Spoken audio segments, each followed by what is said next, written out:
That is a rough angle. We're working with it though. What's up, everyone? Thank you for joining me here. As you can see, I'm in the makeshift studio. We've got a lot of moving parts going on right now, but I'm glad to see people here. Lucy London, no, you're cool, and everybody else who joins, you're all very cool. Thank you for joining me. Um, so, here we are at the precipice of a pretty large event in my life. That is not the scope of the world. It's probably relatively insignificant, which is going to be probably most of my life and most likely yours too. So that's food for thought. But today here we are, and I am so thankful for everybody who is watching right now and for what we have in store for you. So what do we have in store? Well, I guess I just wanted to use this time to unpack and to really just reflect on what this process of making the album has been for me. And hopefully that'll be enjoying for you guys to watch. And then when 12 hits, I'm gonna listen to the album on Spotify. I use Spotify, but it's gonna be on all platforms. And so that's what my plan is. And I'm happy to have you guys here. So, what do we have in store? Well, that's a great question, by the way. Thank you for asking. Today I want to just talk about, let's start with, the process of this album. So what we've got is quarantine being a place where there's this heightened sense of of awareness of what I'm doing or what I'm not doing. I think that I'm a super busy person usually, and being in quarantine kind of made me reflect on what I am, who I am, what I want to do, and what I find enjoyment in. And so I am I'm given this opportunity to make something that I find, interesting, something that I find exciting, also something that I'm learning about, have been learning about, and am still learning about. And to produce an album was something that I never thought I'd ever do on my own, first of all. It's crazy that I had the time and commitment to do that during this quarantine period, which is probably the only time in my life that I would have been able to do that because of time constraints, yada yada. But stuck in the basement here for numerous years, it feels like, but it's been a couple months. But being down here has really forced me to face myself and decide what I want for myself. And so here we are, and here is 2K. So a little bit about 2K.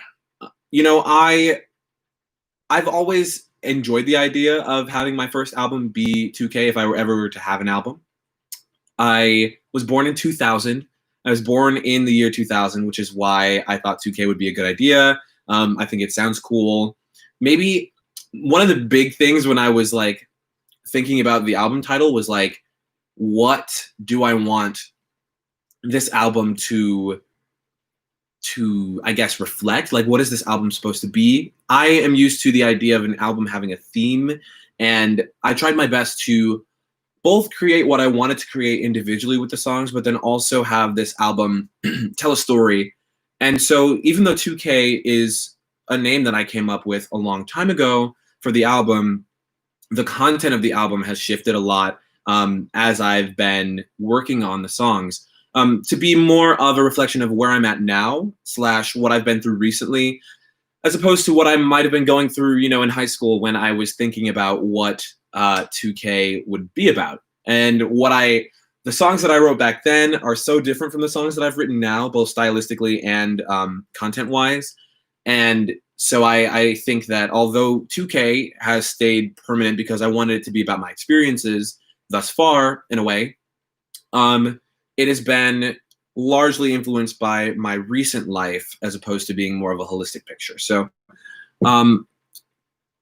reading through the comments here, thank you everybody who is here and writing. Please feel free, if you're here, to write questions you have or comments you have, or whatever you want in the chat. That makes it a lot easier for me. But question from Lucy London. Do I write my songs about real people? So I'm gonna just look through the set, like the track list for ease of remembrance. So I can look through the tracks and kind of let you know what we're thinking in that regard. So first of all, yes. So I do write songs about real people, but I also write about dispositions, that like the way that I feel. So I know that a lot of people have differing opinions about what someone can write about. I know writers who write about situations that they've never been in and are just really talented writers at painting a picture. I know writers who will specifically tell a story of their life, and something maybe specific that happened to them. And those also are not mutually exclusive. There are people who write about both of those things very well, and some artists tend toward one or the other. I find myself leaning toward being more of a this is how I feel right now type writer. I've written songs, and there are some songs that are on the album that are more tied into real circumstances, which I'll talk about. And I will be doing also video series on each of the individual tracks if you want to know specifically. But yeah, these are all my experiences, but some songs are more specifically written about specific situations and people than others. So that's kind of what it is about writing about people, not writing about people. People definitely influence the way that I see myself and the way that I view my life. And sometimes it's to the point where I feel like a song is more specifically about one person or one instance in my life, but they're not all like that. If I just go through quickly, I Don't Mind is about a kind of like a feeling. Superman is about a feeling. Not Today is about a person. Cry Me a River is about a situation. Good Enough is about a feeling. Stuck is about a feeling. Find a Way is about, yeah. Daydream is about a person. But yeah, it's Find a Way is like kind of like a culmination of like, how do I feel about myself? How do I feel about people? How does that influence the way that I see the world? Does that matter? Who knows? Probably not. But yeah, so that's kind of my writing process. Welcome everybody who's here. Why did I decide to drop the album now? Hi, Nina. Thanks for the question. I feel like throughout my life, I've gone through a lot of phases. Those who have talked to me know that I've been through lots of interest kind of areas in my life. Sometimes I'll be really into something and do it, and then I'm like, wow, that was great. And then it's over, and I never talk about it again, never do anything with it again.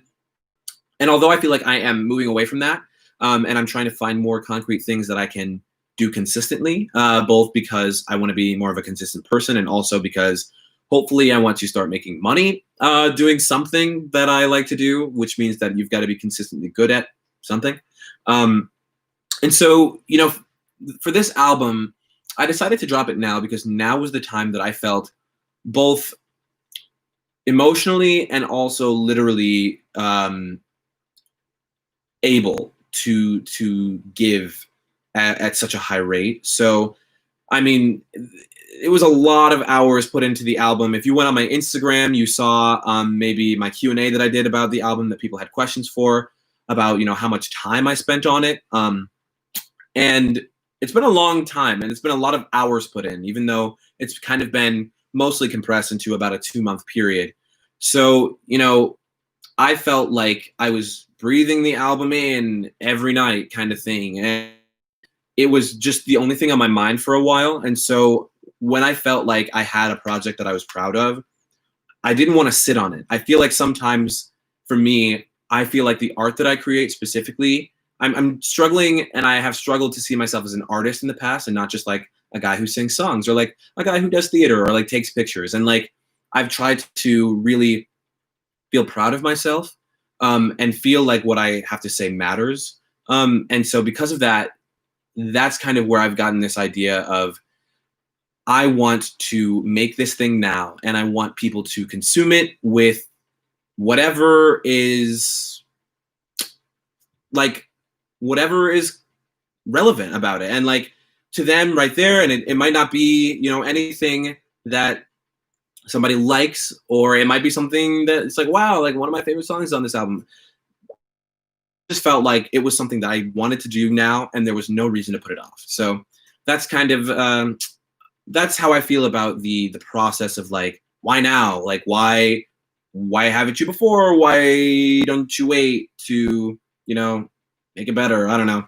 I've also been learning a lot. One thing I do want to say on here quickly is if you have any of the songs that I've previously recorded that you are like already have saved, thank you first of all for supporting from the beginning. But also I've not re-recorded, I've remixed all of the songs to make them better because I learned a lot about production during the time that I was making the album. So by the time I made like the last song, I was like, the production on like the ones that I've already released could have been better. And so I was like, I'm gonna go back and like redo those. So like they're basically the same, but like the quality should be a little better. So if you have downloaded the old ones, thank you.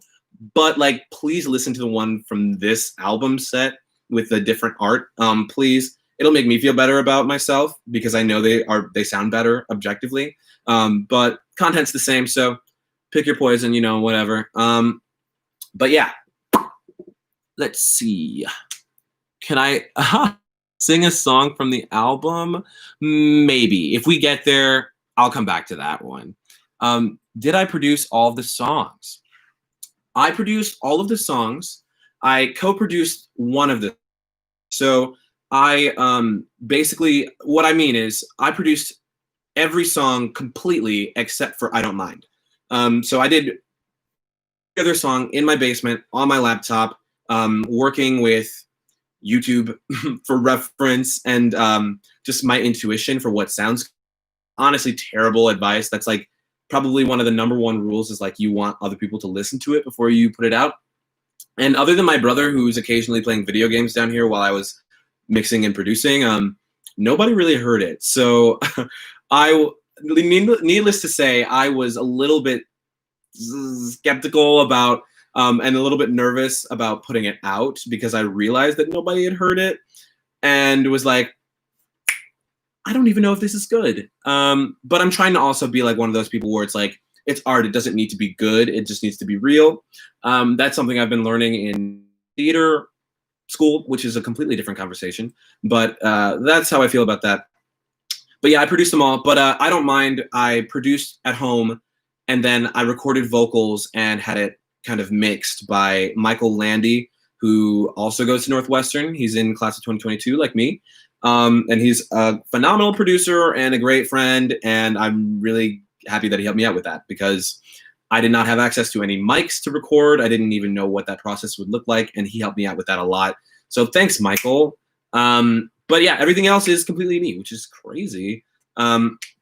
Yeah, but you know, so here we are, you know, the album is upon us. And I think about, you know, what do I want for myself and for my art? A lot of people have asked me, you know, which song is like your favorite? Which song do you think is going to pop off the hardest? You know, which song is the best? You know, stuff like that. And like when I tell you I don't know, I mean, I do not know.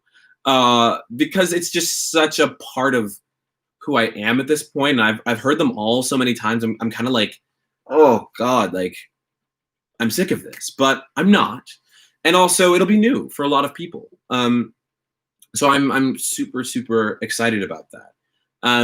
That being said, let me see if I can pull out got some frequently asked questions, either friends or like, excuse me. I had a great dinner today, by the way. Things that I got asked by friends or other people who like DM me, and I was like, wait for my live. I'll talk about it more. So I will spill a little tea. I'll spill a little tea about what the process has been like for the album. And again, if you're watching, please feel free to ask any questions. If you've got questions for me about the album, about my life, about, whatever it is, that would be great. But frequently asked question, which song was the hardest to produce? So like there's writing and there's producing, and for me, since I'm doing both, it was kind of they kind of went together a lot. I noticed that my producing started to influence the way that I wrote and vice versa.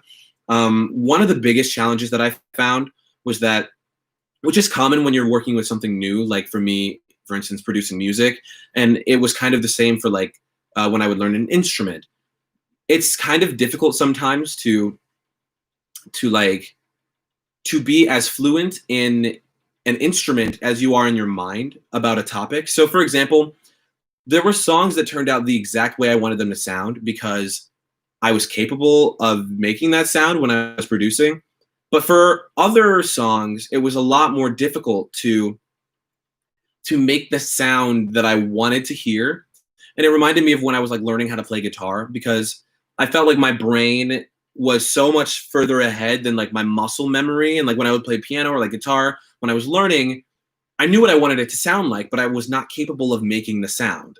And that's where I ran into of trouble in the album, where I knew ideally what I wanted something to sound like, but I didn't know how to like make the sound. And so sometimes I would look it up. Sometimes I would wing it. I would say that Stuck is one of those songs where I love the song. I really love the song, but there were times where I was like, I wish I could add something that I don't know how to make. And that's why there are professional producers and why I'm not one, at least yet. We'll see.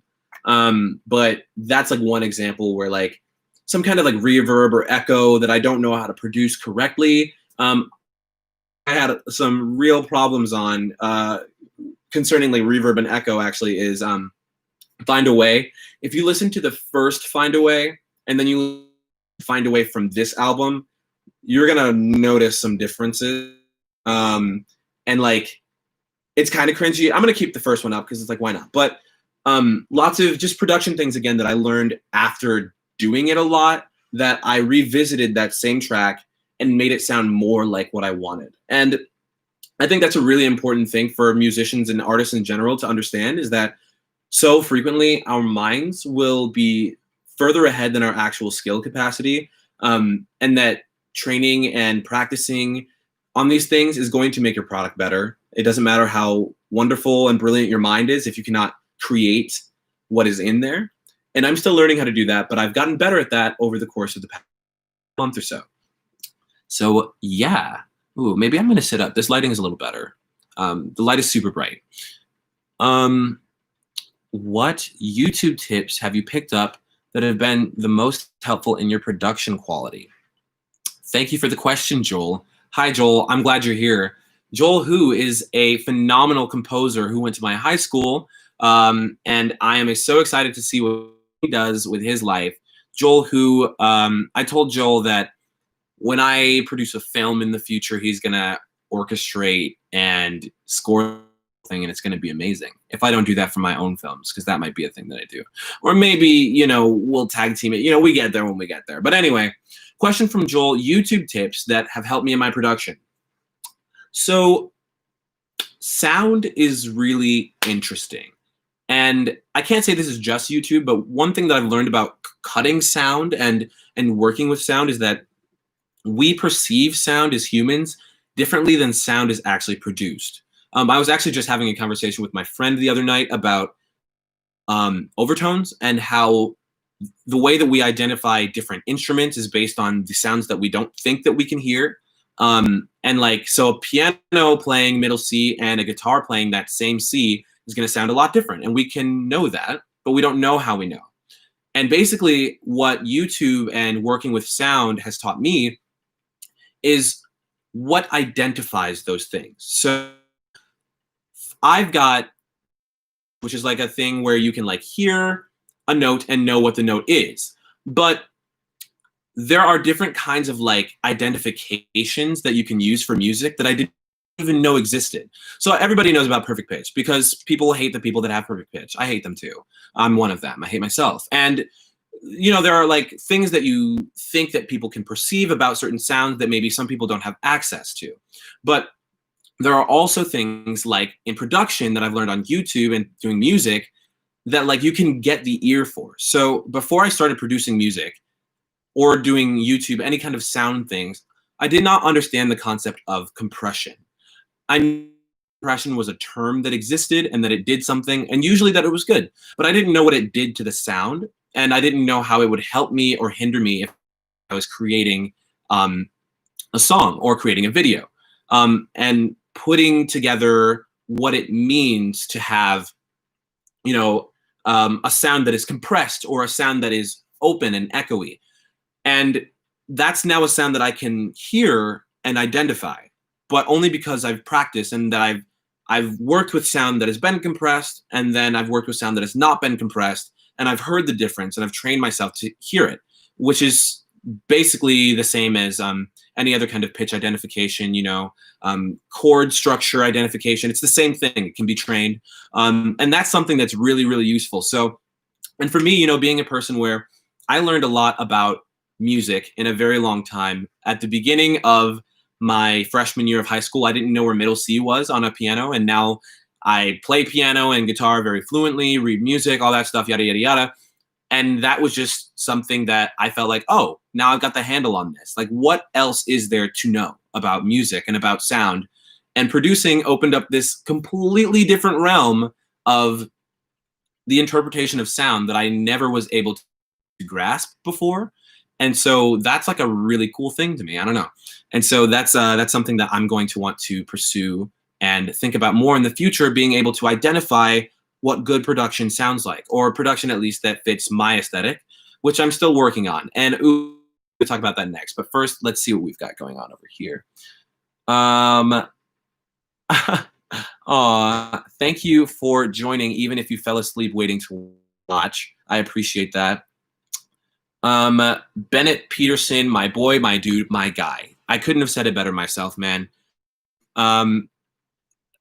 Yeah, social media sound compression is rough, but once you understand it and understand like bit rates and stuff and like all that jazz, it gets pretty simple. It's kind of math, which is gross even for me to say. I can't believe that,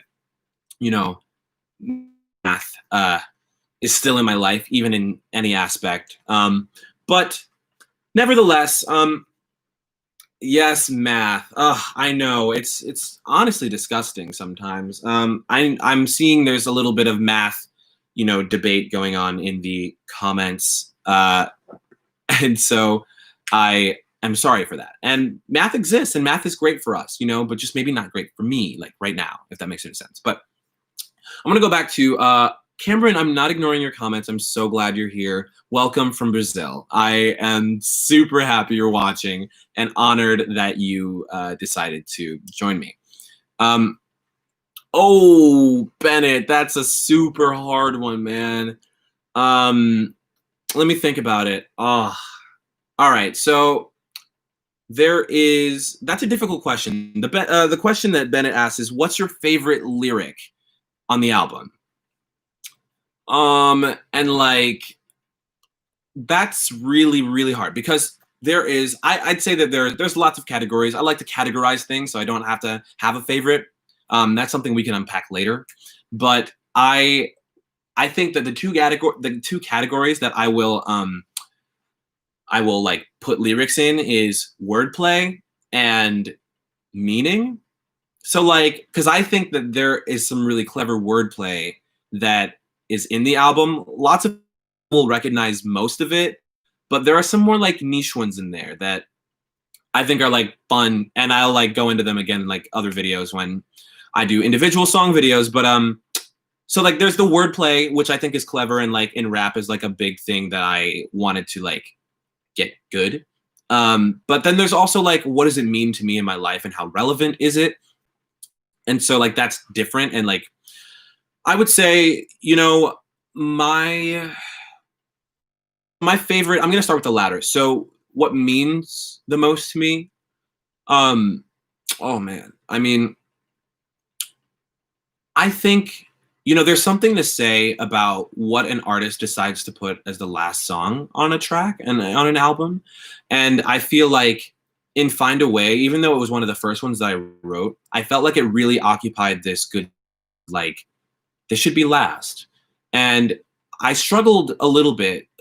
For a lot of the album, I knew what I wanted the flow to be, but I was wondering if I should even put Find a Way in it. I'm like, oh, it's out, it's a single already. But I felt like that song really encapsulates kind of what I wanted to leave people with, like the feeling that I wanted to leave the album with. And it's the bridge is repeated at the end halfway. And it's like, if you're going away, I need to know. If you want me to stay, just say the word and I will. And like, I don't know. It's a long story, but I feel like I'm a people person and I've been a people pleaser for a lot of my life, and I still consider myself to be one. But I just think about how, you know, life is about the people that we contact with and can influence, and the people that influence us and make us feel like life is worth living. And so in that song, I just feel like, yo, like, if you're moving on with your life, like, that's fine. And I'm happy for you and I love you and I want you to move on. But if you want me to like come along with you, that's awesome. Just let me know and like I'll be there. Oh, that was so sappy. But that's true. And that's like that's where I'm at right now in my life. You know, I love people and I love my people and I love all my friends. And that's like what I value right now. And that's what I'm trying to hold on to and really appreciate more. I find myself getting into these awkward conversations sometimes that I just instigate for no reason, where it's like, oh my goodness, like I'm just telling my friends like I love them and that I appreciate them all the time. They're like, okay, like get it, like I know. And it's like it's a weird thing because I'm like, okay, like I know you know, and yeah, it's I'm sorry for bringing it up, but it's like I don't know. I would rather people know that I care about them than to have them like wondering, because I've been there and I don't prefer it, you know, personally. But so yeah, that's the one that I think like, ooh, you know, resonates with me the most because that's where I'm at. But I'm not gonna talk about the wordplay aspect actually, because I want to see what people pick up from the album and then what people are like, what does that mean? Or like, yeah, I wanna just put it out there and then see how people react to that stuff. But great question, Bennett. I actually had not thought about that. Thank you everybody who is watching right now.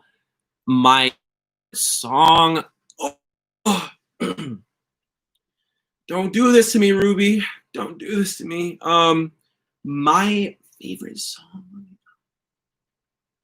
I gotta look at the list again. Favorite. Like, what's my favorite song? I don't know. I don't know what my favorite is. I like most of them. I mean, I like them all. I definitely like some more than others. And that's like just the way it is.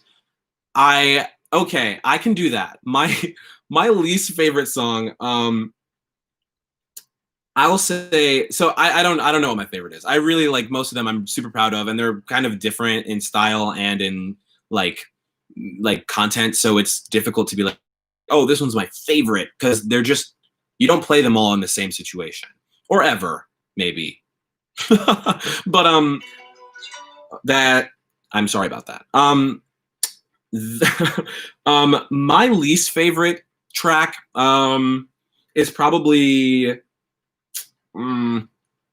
okay, it's actually Find a Way, which is ironic because I was just talking about it. It does mean a lot to me, but it's low-key my least favorite because not only do I feel like I didn't want to re-record anything, so the ones that I already put out, I was like, okay, I'm gonna remix them to make the sound that I put into them better, but I feel like it would be weird to record vocals but have it be like the same song with the same writing, so I didn't do any of that.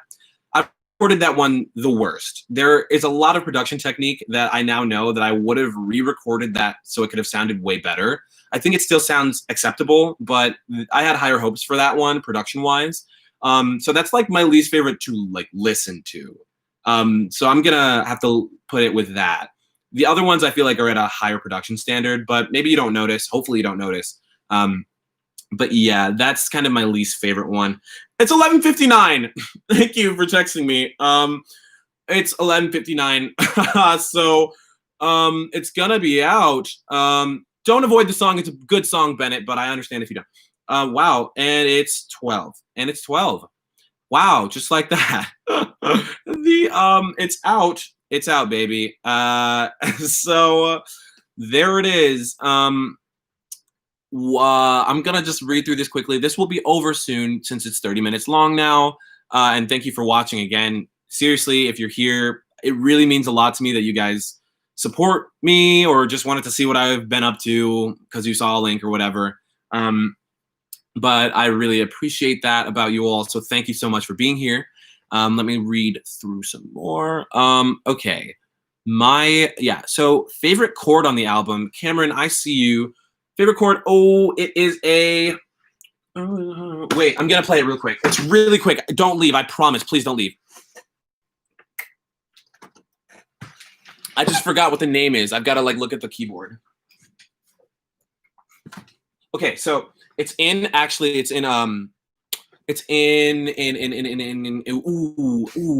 actually a tie. So the first one, the one I was thinking of right off the bat was from Crimea River. So it's in the key of C. I don't know if you can hear that. Maybe I'm gonna turn it up a little bit. Wait, I can do that from here. Okay. I'm sure you can hear that. Let me know if you can hear it or if you can't hear it. But anyway, that's C major. And so this song's in C. And so one of my favorite chords is in this song because it's like, in the bridge, it goes to A minor. Because you know that this is what you need. So that's like a G minor to C dominant, kind of. And then it goes F major, E minor 7, D minor 7, and then this is the chord love. It's so G is on the bass, and then you've got G to F, F, A, C, E. And so what we have is an F major 7 over G. It's scrumptious. It's like not as intense as like a G dominant 7. Like that's kind of cheesy, but like it's a little softer. You know what I mean? It's like, ooh, jazz. A little bit. The album's not as jazzy as I wanted it to be either. That's another thing. But like, it's difficult sometimes. Also, in like times of different time signatures is also really difficult. Nobody like talks about that. I feel like I've got all these like polyrhythms I want to put in, but then it's like I've got to quantize to like 3/4 or 4/4. It's difficult. It's hard. It's not impossible, but it was over my head for this project. But maybe something in the future.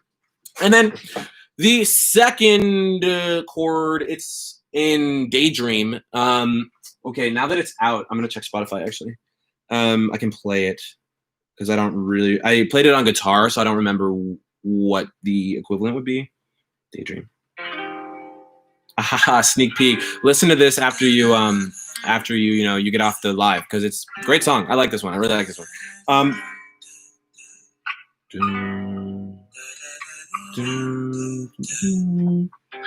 Okay, cool. So it's like this cool.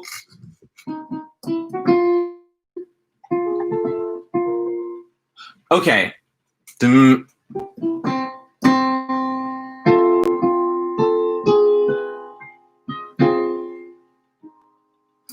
It's really hard to name, actually, so I'm not even gonna bother. Take a listen. Maybe somebody make a chord sheet. I don't want to deal with that right now. It's got a lot of extensions. It's a lot of music theory. It's like, oh, it could be this, it could be this. Meh, who cares? But anyway, thank you for the question, though. I love chords.